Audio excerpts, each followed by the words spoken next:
In case you thought that a ride on Singapore Flyer was just a chance to savor Singapore's skyline, think again. They now offer you a chance to time travel. This is the time capsule, Singapore Flyer's newest attraction. Ali and I are super lucky. We've been invited as the very first guests. The time capsule is an immersive adventure that takes you on a thrilling journey through Singapore's past, present and future. With time-traveling mascot of the time capsule, R65 as your dedicated guide. We begin 700 years ago as we meet the myths and legends of Singapore's founding years. Ali is enthralled. I have never seen her so excited. Scattered around the room are these little leaves highlighting interesting facts from Singapore's history. Traditional Malay folklore is retold in such a unique and artistic way. This attraction is not just for kids, it's an immersive adventure for the whole family. The River of Time just blew me away. It was like being on a boat floating through time. From Singapore's establishment as a trade port to the modern skyscrapers of today. We were both thrilled as R65 guided us through Singapore's bold aspirations and its remarkable journey from a tiny tropical island to the beautiful green city of today, even giving us a glimpse into its future.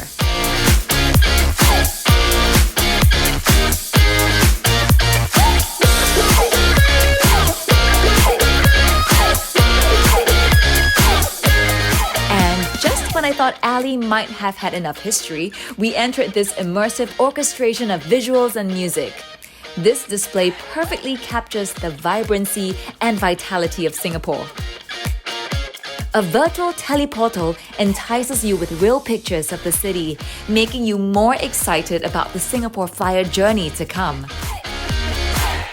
These interactive panels are the perfect way to learn about the cultures of Singapore and to celebrate the differences that unite this multicultural city. And to end your journey, you can take a picture and become a part of R65's memory orb. It feels like we were now a part of Singapore's story.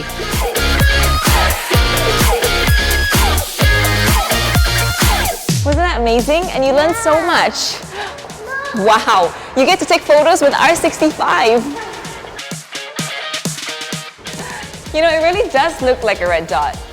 And of course, some photos of just the two of us to remember this wonderful day.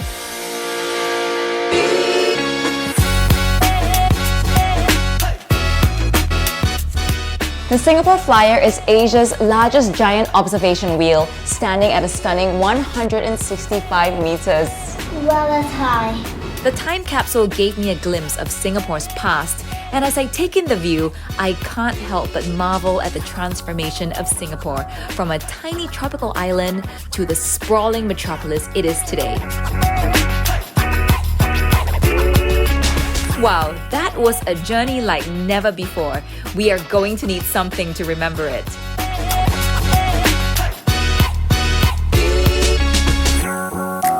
All that fun really works up an appetite. This restaurant has some of Singapore's finest Cantonese food, the perfect way to end the day. We had so much fun, and we now feel like we've seen Singapore from above and all around. Yep. The time capsule, coupled with the Singapore Flyer, tells you Singapore's story like it's never been told before. This is a journey that should not be missed.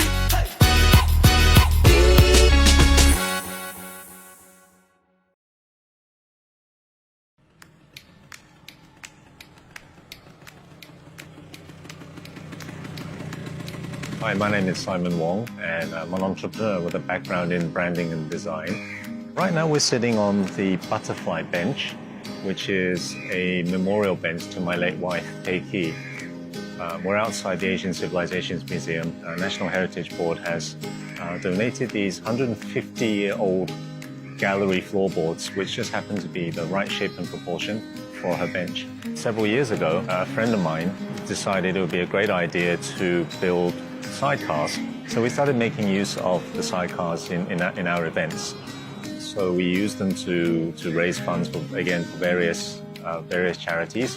And after a while, we kind of realized if my wife had survived, we wouldn't solely be working for cancer-related charities. All along, we've been using the sidecars for events and as you know, for fundraisers. For the sidecar tours, it's usually visitors to Singapore, but we do get a good percentage of locals as well, and they're very curious to see Singapore in a different way. Vesperas are very special.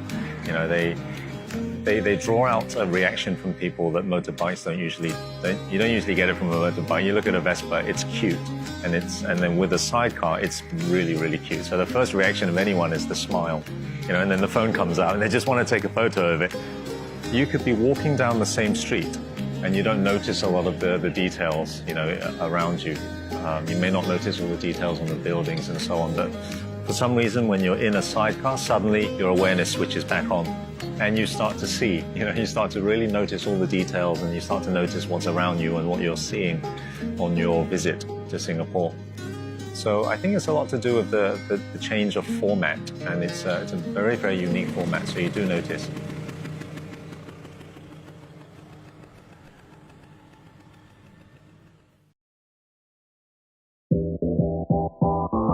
"2020 has made things a little different for all of us. With travel restrictions and safe management measures in place, we've had to adjust the way we spend our time outdoors to hang out with our friends and family. If you are keen to sightsee from the comfort of your homes, fret not. Now, you can explore the vibrant Singapore River as we navigate through a 3.2 km trail of scenery, history, food, and entertainment. First on our list is the historical Boat Quay. Situated at the southern bank of the Singapore River, Boat Quay is known for being a bustling commercial hub. Known to locals as the belly of the carp, in reference to its curved shape, which resembled the fish, Boat Quay was once a location where many go-downs or warehouses were built. Funny you should ask.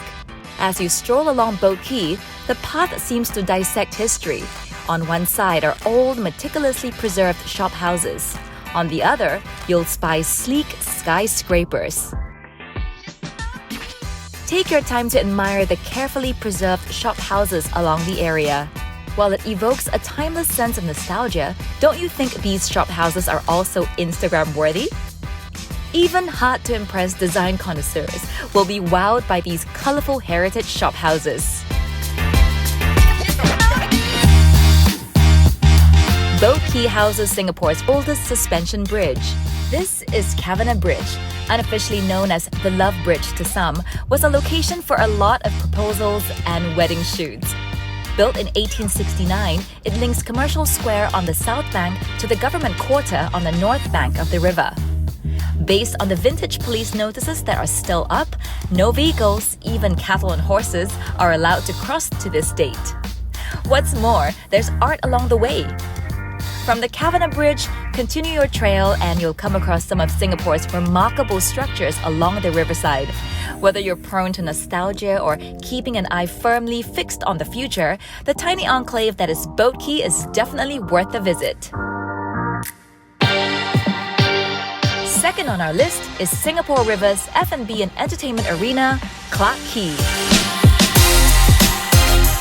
Whether you're a born and bred local, long-time expat, or in-the-know tourist, you've probably been to this vibrant hotspot. Well, for starters, food, and more food. No trip to Clarke Quay is complete without tasting its diverse offerings. Head over to Clarke Quay Central and treat yourself to some of Singapore's tastiest fares. Not only do these restaurants offer delectable cuisine, but also a magnificent view of the river. Oh, and you can even stroll along the riverside after a hearty meal. See that bridge? That is the Reed Bridge, also known as the Malacca Bridge to some. Perhaps the most known bridge along Singapore River, this became a popular meeting spot. Who would have thought Clarke Quay hides a heritage gem? Behold the architectural wonder that is the old Hill Street Police Station. Famed for its Technicolor shutter and neo-Renaissance design, this rainbow-painted structure is a perfect spot for your next Instagram post. If there's a spot by the river that gives us the chillest ambiance, it's got to be the tranquil and lush Robertson Quay. Well, since you've asked, while it's quieter than Boat Quay and Clark Quay, Robertson Quay's beauty lies in its laid-back charm. If you're looking for a place to relax and unwind in the city, the answer is simply Robertson Quay. Whether it's the large trees and shady nooks or the lax yet lavish environment, there's just something enticing about Robertson Quay's chilled riverside. I, for one, think that Robertson Quay's laid-back air makes getting some downtime fully possible. Running across Robertson Quay is this significant bridge that boasts its unique multicolour design. With its vibrant hues, one simply can't miss Singapore's Bridge of Art, the Alcove Bridge. Do not leave without taking a picture of this kaleidoscope wonder. If you can't visit Singapore River anytime soon, I hope you've enjoyed this virtual trail. After all, what's not to love about the Singapore River? Find out more about the Singapore River at www.singapore-river.sg.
Welcome to Level 33, the world's highest urban microbrewery.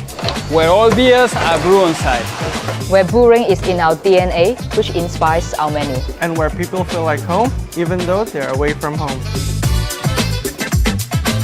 Craftsmanship is for me the expression of the passion and creativity of a person that is not mass market and creates something really unique. We have obviously the microbrewery as the anchor and key element of craftsmanship that goes throughout the venue. Craftsmanship means that you need to do more things by yourself, so the human touch is central. Of course, you put your creativity and your ideas inside. You can manipulate to have a different output if you want to. Our beers are usually very traditional, but we have also unique seasonal beers like our brut beer, which is brewed with same yeast as Champagne Baron de Rothschild, which is our house champagne. So after 8 very successful years here at Level 33, we wanted to address our customer needs by creating a more formal environment in the dining room and a social, more vibrant, cozy environment here in the social area, and a beautiful raw and seafood oyster bar behind me with best view of the bay. I think first of all, Level 33 being the world's highest urban microbrewery, this is our uniqueness, this is our heart. So when we think about food, it's okay, what can we deliver here, taking advantage of the brewery. So we start to think, okay, the beer we can use, but also the byproduct, which is spent grains. We are now offering a contemporary cuisine where yeast meets West. So it's a modern, food-focused, but also brewery-inspired cuisine. So I guess that's what really makes us unique, because we are a restaurant in a brewery and we are making use of that as well. Cooking from Chef Archan, then we have Gabriel's Beer and Martin's Visions. I think somehow we are the bridge connecting points of all these elements towards the guest, especially with the new cuisine that we have, contemporary, to transform somehow with food and beer. We always try to blend it together and showcase this to the guests. I recommend Level 33 to my family and friends because it's a unique experience. From the food beverage offer, you have the obviously homemade beers. We have a beautiful wine selection with boutique wines from all over the world. And the dining options range from the formal dining for corporate lunches or dinners to here to the social area, or on the terrace with beautiful drinks, finger food, and everything paired with a unique, magnificent bay view.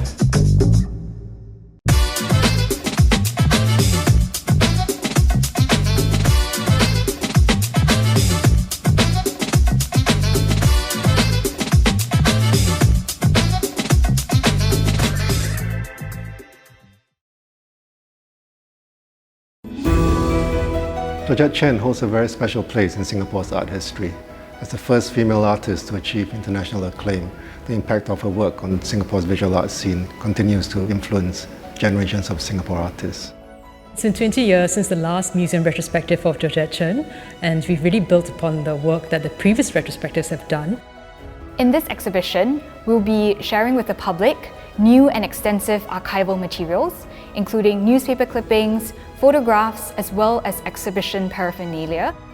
Despite being well known as a strict teacher, Chen was well loved and well respected by her students. She will continue to give advice and support to her students even after they become professional artists. With this exhibition headlining our 5th anniversary, we hope that Georgette Chen's accomplishments as an artist living and working in different parts of the world will inspire audiences to defy boundaries and forge their own paths.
Every month, I block out an afternoon in my calendar. This afternoon is dedicated to just wandering, exploring, and discovering. So every week I carve out a day where I just go out wandering without a plan, looking for a new adventure. I call it my day of inspiration.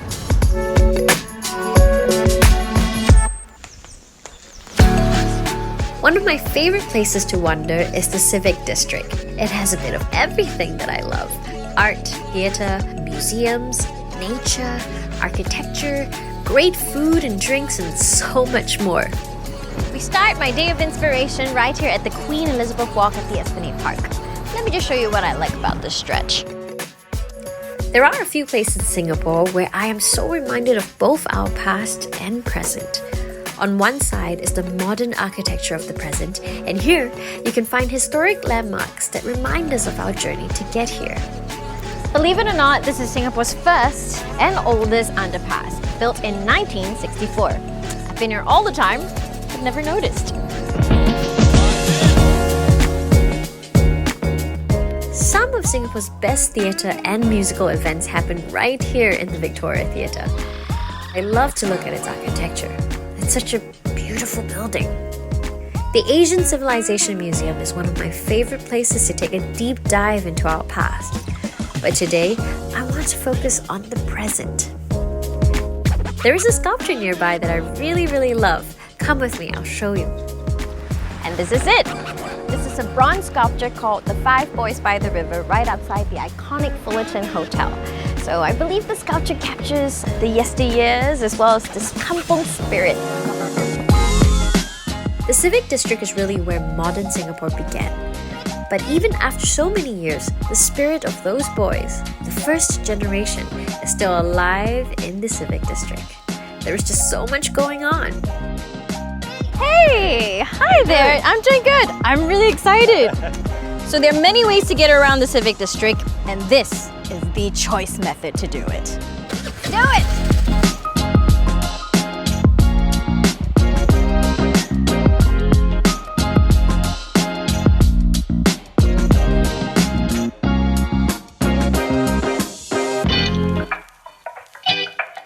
I love this spot. You get the great view, you're just by the river, and it's great for people watching too. Well, all at the same time while you're enjoying a good cup of coffee and some cake. Sunsets never fail to inspire me, and this is one of my favorite spots to take it all in. Art doesn't just belong in museums or in theaters. It can also be in a beautifully plated dish or in nature or in the environment around us. I think while wandering the Civic District today, I do feel art is everywhere. Home to some of Singapore's most iconic art exhibitions, I spent many hours wandering through the rooms of the National Gallery. But today, I'm here for a different reason. Come with me. At Violet Un, Singapore's culinary history is served to you in a beautiful, stunning setting that captures the vibrancy of Peranakan culture. Peranakan food is just synonymous to the Southeast Asian region. It's made out of so many different ingredients from a variety of different cultures. In many ways, you could say it's art on a plate.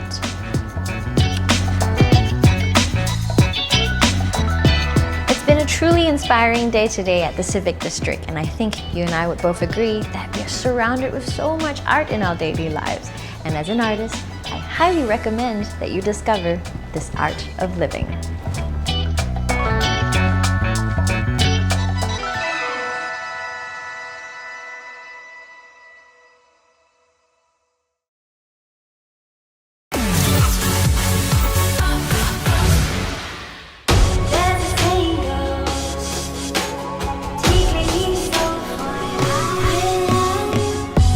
Welcome to the Projector. We're on the 5th floor of the Golden Mile Tower in what feels like a car park, probably because we are in a car park, but inside we're going to find one of the shining lights of Singapore's creative art scene, so let's go check it out.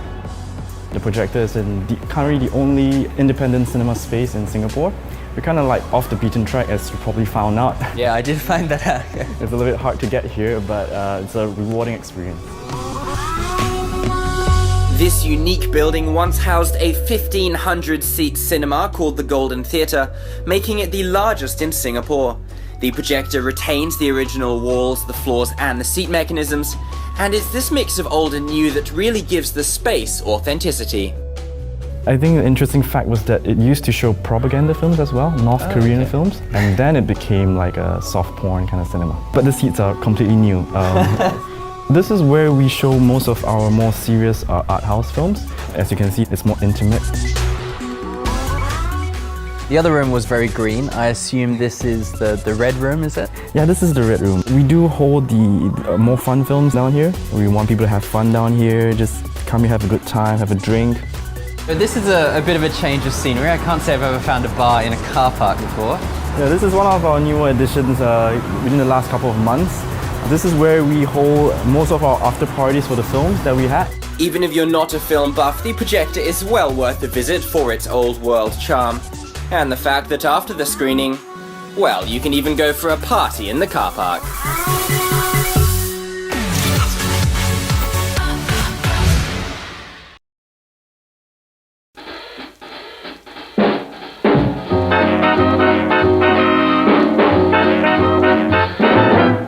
It all started from the day when my father passed me his old cameras, He got interest towards photography.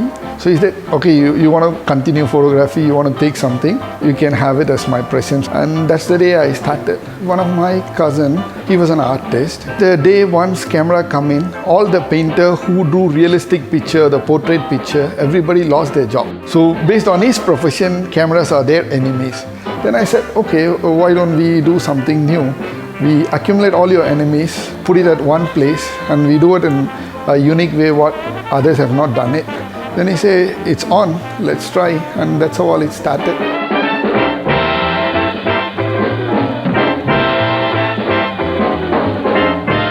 If you take a pigeon camera, it took about 8 to 9 years for us to found it. It is designed in such a way that a pigeon can carry.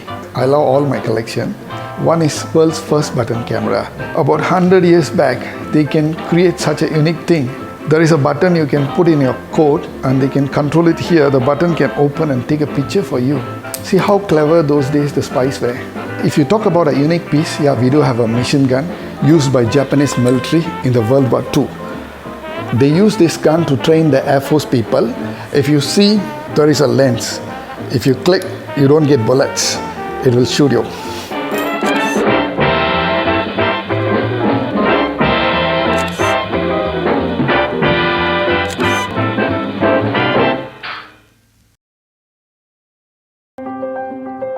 I don't believe in a shortcut can make something good.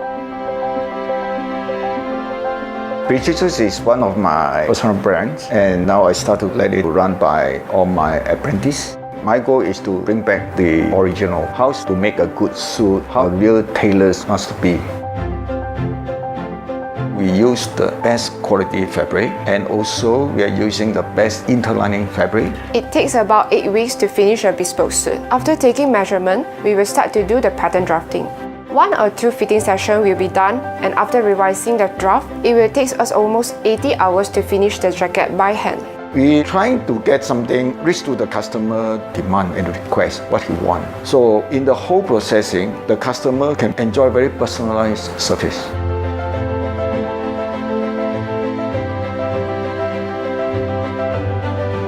Many of the tailors have already get out from the traditional. They find an easier way, faster way to process a suit. Don't care about what is the quality will turn out. Nowadays, not many people are willing to carry on the craft. It requires a lot of time and effort. I found that tailoring is what interested me the most. In fact, I love the traditional craftsmanship, so I don't wish the craft to die. We don't believe shortcut can get a good suit. So every steps you have follow exactly. So that's my idea to start the Projectors.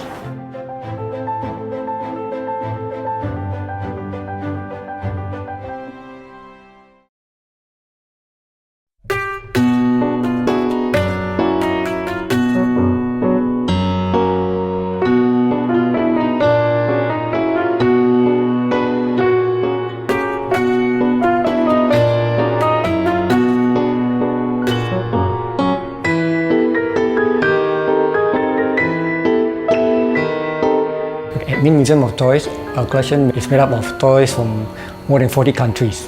The countries like Bulgaria even make Singapore toys.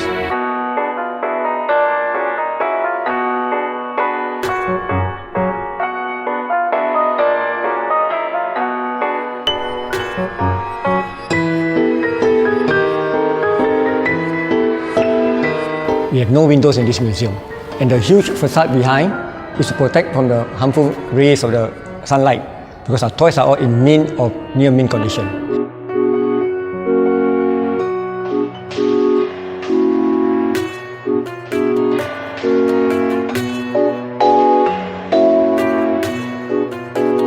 We showcase about more than 8,000 pieces of toys over here. This is less than 10% of the owner's collection. Remaining 90% we store in warehouses.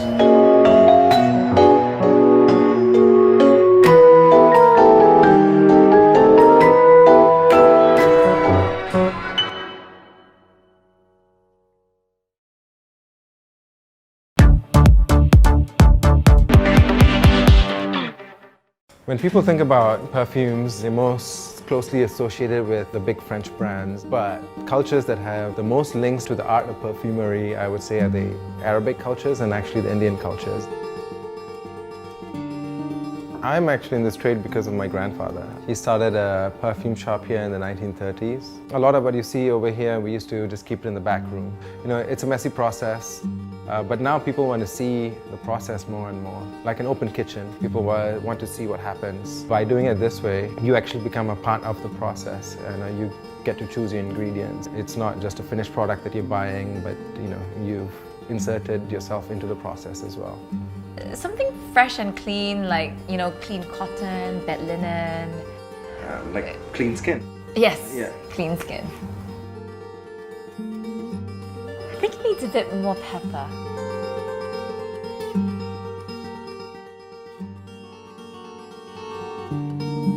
Bottle it up for me, please. I hope that people start to see perfumes as an experience rather than just as a finished product that you pick up off a shelf.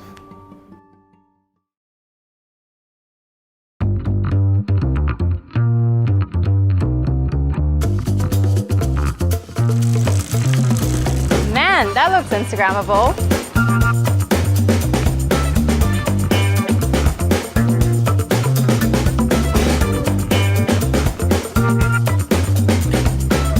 Being Instagrammable is all well and good, but the food's gotta be great as well.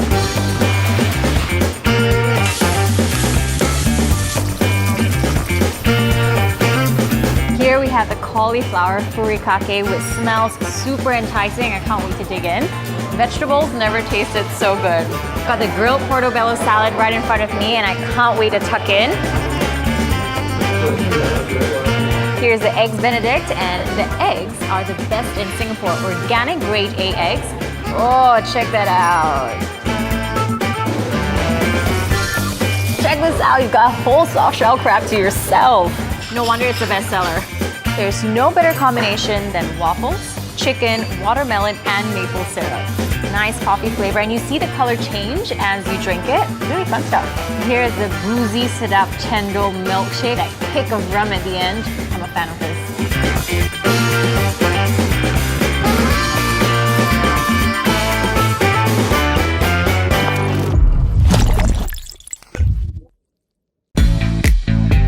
There are bars, and then there are cool bars by the beach. Singapore is a tropical island, and if you want to make the most out of a trip, be sure to soak up the sun and dip your toes in the sand with an ice-cold beer or cocktail in your hand. I'm now at seaside Siloso Beach, Sentosa, where you'll find a collective of bars such as Sandbar, Coast, and breaking the charm and rustic beach afternoon vibe is Bikini Bar, where the legendary quarterly beach party Bikini Rocks is held. Let's check it out. Heart-thumping live music, irresistible drink and food offers, fun beach games led by Bikini Babes. Bikini Bar comes complete with a pool table and an island bar. Bringing some of the best homegrown bands in Singapore, be sure to join in the fun held every quarter.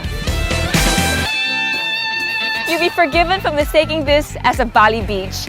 If you're looking for something a bit more laid back and intimate by the beach, then you can't miss Coasts at Seaside, located right beside Bikini Bar. With Instagram-worthy backdrops, Coasts offers a shaded deck, beach seatings and sunbeds to the water's edge. What I'm having is the slipper lobster spaghetti and banana and chocolate pie, paired with an ice-cold Kronenbourg lager. Cheers!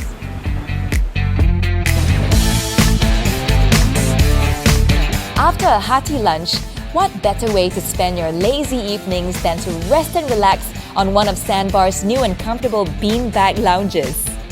And if you're still hungry, remember to try their roasted meats, mini burgers, and tasty desserts. The ultimate beach dining experience is never complete without live music spun by Sandbar's very own DJ. Glorious sunset, spectacular daily fireworks. Sometimes the best experiences come free. Seaside, the ultimate beachfront experience. Check out the website below for more.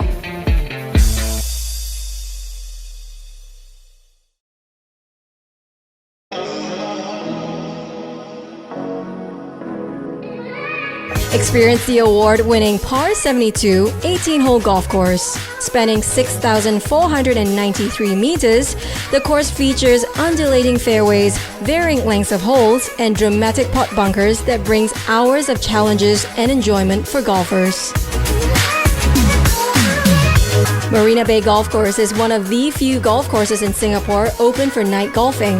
So don't let the fun stop when the sun sets. Marina Bay Golf Course offers everything a discerning golfer could ask for.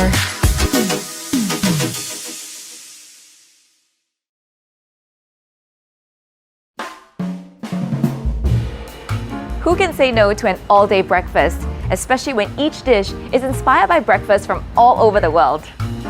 I'm here at Wild Honey, a breakfast place that's always buzzing with activity any time of the day. A wildly popular restaurant, Wild Honey's menu features an incredible choice of breakfast from different countries. Think Tunisian, Norwegian, Canadian, Scandinavian, and many more. It's what I call a global gastronomical adventure. If you fancy something vegetarian, there's a huge range to choose from. Today, I'm having the Flinders Lane. It comes with a crispy base topped with perfect poached eggs, grilled asparagus, sliced avocado, spicy tomato, and sesame seed and nuts for an added texture. Highly recommended for brain food lovers. And I always pair my breakfast with a cup of excellent coffee from the Common Man Coffee Roasters.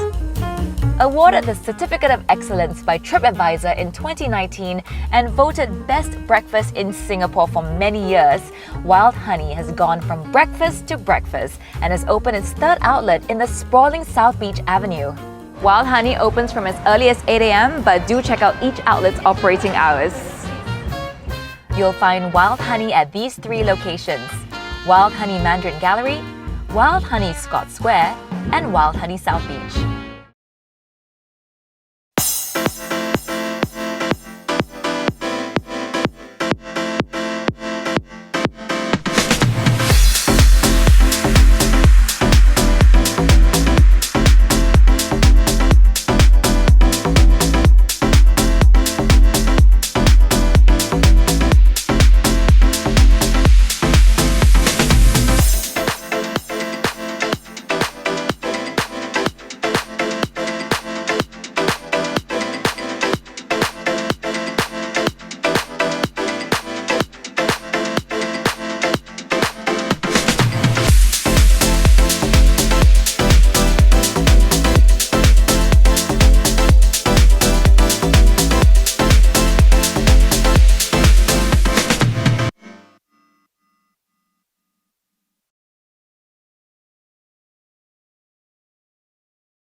A famous freediver once said that scuba divers dive to look around and freedivers dive to look within, and that really spoke to me. I went to Hawaii, the big island of Kona, and I tried just diving off of shore. All of a sudden, I could hear the humpbacks offshore. So loudly, they was reverberating in my chest. You couldn't hear them from the surface, and you wouldn't have been able to hear them if you were scuba diving.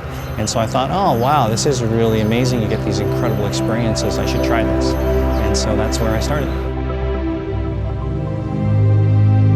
I'm Chris. I would describe myself as being post-corporate. I used to work for a company, and now I'm doing things for myself. Freediving can change someone's life, and has changed my life. It is a mind-body discipline. It opens up experiences that are not available to everybody. In fact, only a tiny fraction of the world will ever be able to experience the things that you can see and feel while you're freediving. My hands are still tingling and my heart is still beating really fast right now.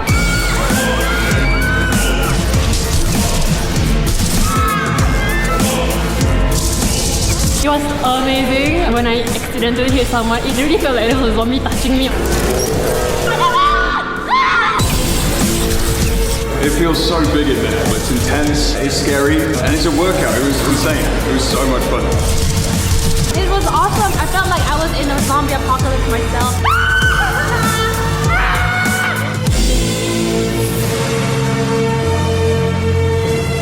It really felt so real. It felt like you were walking upside down.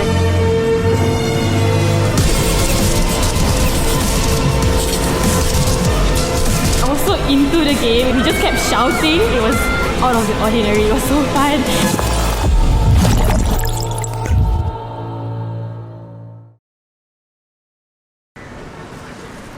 Not much longer now, Raph. We just Please, need to grab a dress, no shoes, more sunglasses, shopping. And a jacket.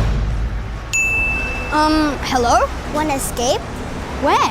Somewhere awesome. Hell yeah! Alright! Yeah, Singapore has trampoline parks, but bounce is so much more than that. Alright! Yo, Rafi, can you do a flip? No, can you show me how? So all you need to do, one, up. Flipping is just one of the things you can learn at Flight Academy, where one of Bounce's awesome experts teach you how to do some super cool tricks. Good, Rafi, much better now. This one. Clear the 10 tricks on the freestyle list and get a free 2-for-1 voucher. It is as easy as the sit drop. Good. If you want even more of a challenge, check this out. Alright! Hope you're ready to lose to a kid. You gotta get up! X-Park is like Ninja Warrior, but way cooler. I know I make it look really easy, but seriously, this is not for wusses.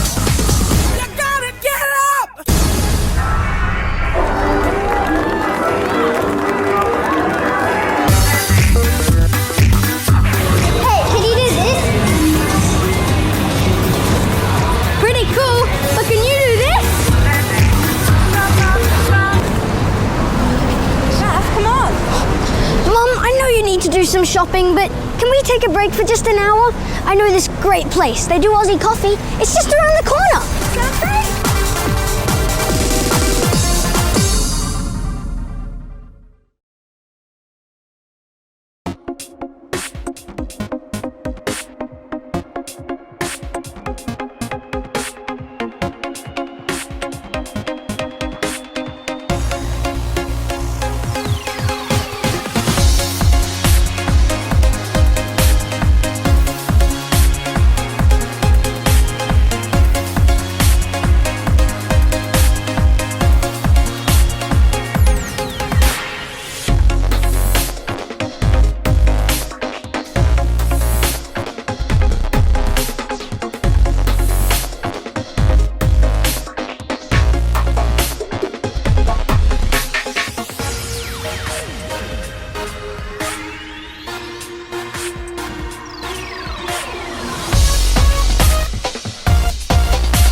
Well, the first meal I cooked was kind of a disaster. My parents came over for dinner and I decided to roast a duck, which I don't know why I did that. I had no idea what I was doing.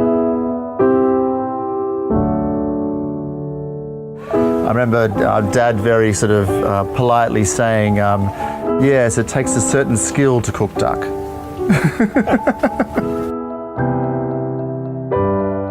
You know, my DNA as a chef really is so ingredient directed, and often ingredients just speak for themselves. When you live in a big city like Singapore, you often can get detached from ingredients and detached from the source. As a cook, you always have to take time outside of the kitchen, outside of your usual environment. So coming here to the Keelong is always a great source of inspiration because we can really find a lot of different things that are sustainable and local. That helps us to bring our own cooking to another level back at Stella.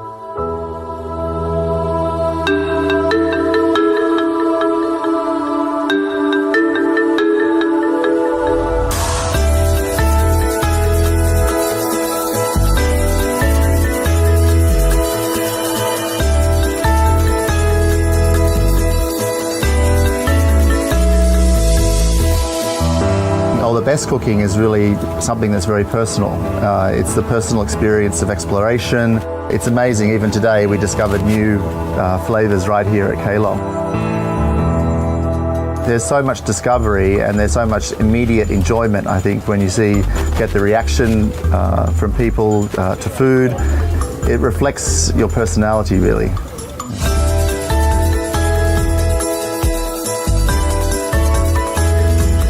The day of the chef being the one that says, okay, this is what you're going to eat, and that is gone. So having this connection with where the ingredients come from, I try to bring that into our whole environment in terms of Stella. All the rest of the chefs, I want them to feel equally as passionate about the sourcing, about the producers, because I know that just always elevates the flavors that we want to produce to another level.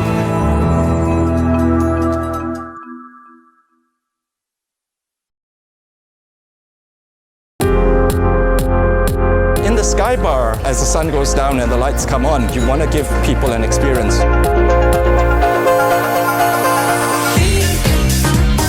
There was one that actually made someone cry once. That was the first time I've ever experienced that here. I would drop music from Africa and I play stuff from Latin America. I play a bit of hip hop and I'll move in and out to kind of fit the space there. I'm so lucky to have a view like that. From the time I started work here, this is the one thing that I always marvel at, and I never get tired of this view. The club sound beyond 10 p.m. is always a little bit more mainstream, a little bit more digestible for the people who come up here. Because you not only have tourists, you have hotel guests, and you do have people who want to club. I think there's something for everyone.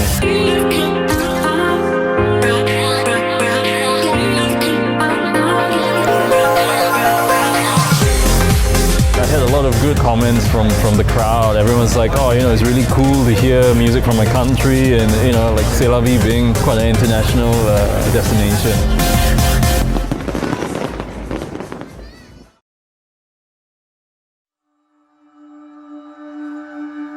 But it's one of those things where you never actually make the decision to start it. And that was probably the most important part of this whole process, was actually just committing to the fact that I was going to spend years. I didn't know it was going to be 3 years, but I knew it was going to be a long time. And I went through periods of confidence and near depression on this shoot.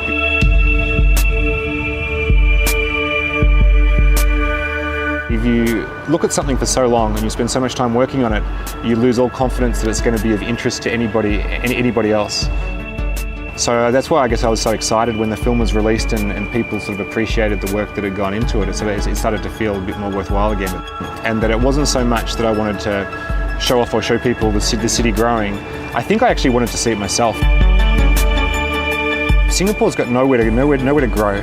It's not like a lot of places in the world where cities sprawl and get bigger. In Singapore, things tend to get taken down before they get built up. It has to be creative in how it plans for development. And so for me, that's a story. It's like the modernisation of Singapore and just seeing it almost reinvent itself every few years. The way that I wanted to shoot it, I didn't just want to have permanent cameras which would create a very common time-lapse effect where you see a cloud that appears and a cloud that disappears. I wanted the whole film to flow organically.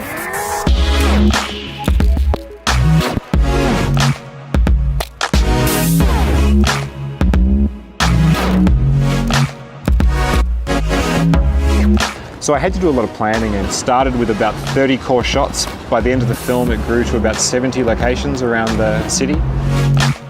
And then it took a lot of discipline. And it can be a little bit of a lonely existence when you spend 3.5 years working on a project. I don't think, for example, even my wife and my daughter really know how much went into this film. But I really do enjoy being like an outside observer. And even though the techniques have changed throughout all of my films, there's still a sense that it's almost like you're in a separate place when you're looking at the city. So I'm not really getting in people's faces with cameras. I'm more just somebody who's sort of quietly off to the side, looking at the world from a distance.